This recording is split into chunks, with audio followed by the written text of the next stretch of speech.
আর সে একটি কবরস্থানের সামনে এসে পড়ে। সেখানে যে কেয়ারটেকার ছিল তার নাম ছিল হেনরি। হেনরি তাকে বলে, আজ তোমার সাথে যা যা হয়েছে সেটা ততদিন পর্যন্ত চলবে যতদিন পর্যন্ত তুমি ব্ল্যাক হার্টকে মেরে না দিচ্ছ। তখন জনি তাকে জিজ্ঞেস করে, তুমি এসব কি করে জানলে? হেনরি তখন তাকে একটি গল্প শোনায়। সে বলে, আজ থেকে প্রায় 150 বছর আগে সেন্ট ভ্যাকেঞ্জা নামের একটি গ্রাম ছিল, আর সেখানে সবাই খুব ভালোভাবে দিন কাটাচ্ছিল।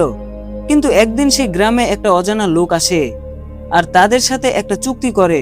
কিন্তু সে গ্রামবাসীরা লোভে পড়ে নিজেদের মধ্যে লড়াই শুরু করে দেয়, আর ধীরে ধীরে গ্রামের লোকেরা একজন অন্যজনকে খুন করতে থাকে। আর এইভাবে পুরো গ্রাম শেষ হয়ে যায়। আর তাদের সে অভিশপ্ত আত্মা এখনো সে গ্রামে লুকিয়ে আছে।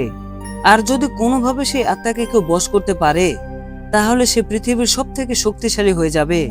তাই ব্ল্যাক হার্ট সেই সময় ওই আত্মাদেরকে নিজের বশে আনতে চেয়েছিল।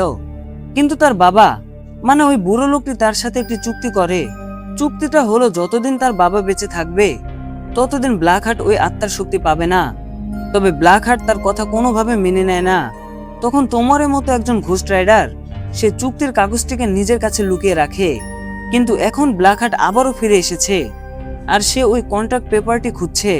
এজন্য তোমাকে ওই ব্ল্যাক হার্টকে মেরে ফেলতে হবে। কিন্তু তখন জনি বলে, আমি এইসব কিছু করতে পারবো না। এই বলে সে ওখান থেকে চলে যায়।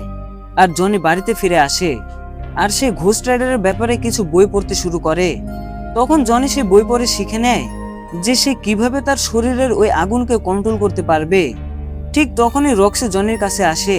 আর রক্সি তার উপর অনেক রেগেছিল, কারণ আজ থেকে কয়েক বছর আগে জনি ঠিক এভাবেই তাকে অপেক্ষা করতে রেখেছিল।